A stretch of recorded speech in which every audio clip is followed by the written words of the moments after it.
Hey, hello everyone. I'm gonna do my speech. Hi, my name is Cara and I've been with Carrying Lotus for 2 years. Today I am going to talk about my experience and the people who have supported me. Before joining Carrying Lotus, I realized that I needed to have more fun in my life. So it's time to get myself a support worker. I was lonely and isolated with my disability and needed a friend. I only had my family and friends and I was very lonely throughout the week. Carrying Lotus gave me Tegan and Kirsty, both who I love having. I think Carrying Lotus is great with matching the right workers to us. I think you need to find the right person for yourself to get along with. I would strongly suggest you find the right one for yourself. My biggest achievements I made is going to the U Yanks. It was uneven terrain, it was weird to walk it. I didn't think I could do it, especially if I was to do it myself. The way to get through it is to have encouragement for myself and take a deep breath. If you think if you think it's too hard, if it's too hard, say I would not want to continue and try again when you have the confidence to try again. The Great Ocean Road and seeing the 12 Apostles.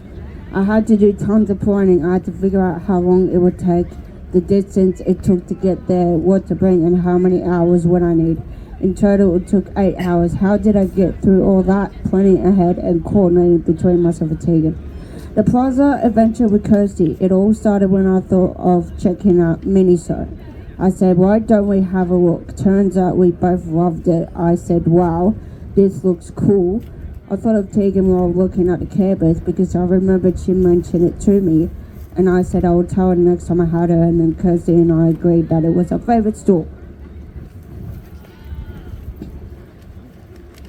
Science Works After Dark Winter Solstice. This was a night to remember. I went with Mark and Tegan. I talked to Mark about it first. We both decided to meet up at the front door of Science Works. We went to the planetarium first. All three of us sat together and we all said, this was amazing. Mark and I roamed all around Science Works. Together we even raced each other on the wheelchair racing.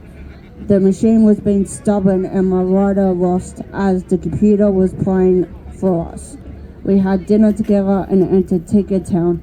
We sat by the pretend fires. I had to say goodbye to Mark as he went home on a taxi and I stayed back before entering Tinker Town and sitting by the pretend fires, building different things inside, especially the snowman that looked like more a dog cat. But we both laughed at it and had fun. The imaginary experience at Docklands. We walked in and there were lots of lights, things that moved. We had to take our shoes off for the experience. I especially liked the moving pillow in the middle. It rotated and I sunk into it.